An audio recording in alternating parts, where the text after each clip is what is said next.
ಮಂಡಿ ನೋವಿರೋರಿಗೆ ಒಂದು ಏನಂದ್ರೆ ವೆಯ್ಟ್ ಇದ್ರೆ ವೆಯ್ಟ್ ಲಾಸ್ ಮಾಡಿದ್ರೆ ಸರಿ ಹೋಗುತ್ತೆ ಅಂತ.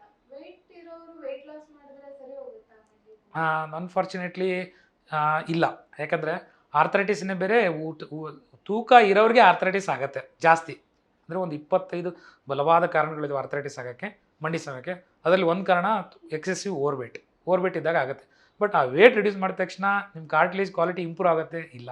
ಈ ಜಗತ್ತಲ್ಲಿ ಯಾವುದೂ ಒಂದು ಮಾತ್ರೆ ಇಲ್ಲ ಕಾರ್ಟ್ಲೇಜ್ನ ರೀಫಾರ್ಮ್ ಮಾಡೋಕ್ಕೆ, ಅಥವಾ ಯಾವುದೋ ಒಂದು ಪ್ರೊಸೀಜರ್ ಇಲ್ಲ ಕಾರ್ಟ್ಲೇಜ್ನ ರೀಫಾರ್ಮ್. ಅಂದರೆ ಹೈಲಿನ್ ಕಾರ್ಟ್ಲೇಜ್, ಫೈಬ್ರಸ್ ಕಾರ್ಟ್ಲೇಜ್ ಎರಡು ಡಿಫ್ರೆಂಟ್ ಕಾರ್ಟ್ಲೇಜು. ಈ ಹೈಲಿನ್ ಕಾರ್ಟ್ಲೇಜ್ ಫಾರ್ಮ್ ಮಾಡೋಂಥದ್ದು ಯಾವುದೂ ಇಲ್ಲ. ಸೊ ನೀವು ವೇಟ್ ರಿಡ್ಯೂಸ್ ಮಾಡಿದಾಗ ನೀ ಮೇಲೆ ಲೋಡ್ ಕಡಿಮೆ ಆಗಿಬಿಟ್ಟು ಒಳಗಡೆ ಇರೋ ಸ್ವಲ್ಪ ಪೇನ್ ಕಡಿಮೆ ಆಗ್ಬೋದು ಹೊರತು ಒಳಗಡೆ ಇರೋ ಆರ್ಥರೈಟಿಸು ಸರಿ ಹೋಗಲ್ಲ. ಬಟ್ ಓವರಾಲ್ ಫಾರ್ ಜನರಲ್ ಹೆಲ್ತ್ಗೆ ವೇಟ್ ರಿಡಕ್ಷನ್ ಮಾಡೋದು ತುಂಬ ಒಳ್ಳೆಯದು. ಹಾರ್ಟಿಗೆ ಒಳ್ಳೆಯದು, ಲಂಗ್ಸ್ಗೆ ಒಳ್ಳೆಯದು, ನಮ್ಮದು ಲಿವರ್ಗೆ ಒಳ್ಳೆಯದು, ಫ್ಯಾಟಿ ಲಿವರ್ ಎಲ್ಲ ಕಡಿಮೆ ಆಗುತ್ತೆ. ಪ್ಲಸ್ ನಮ್ಮ ಕಾಲಿಗೂ ಒಳ್ಳೆಯದು, ಅದ್ರ ಮೇಲೆ ಲೋಡ್ ಕಡಿಮೆ ಆಗುತ್ತೆ.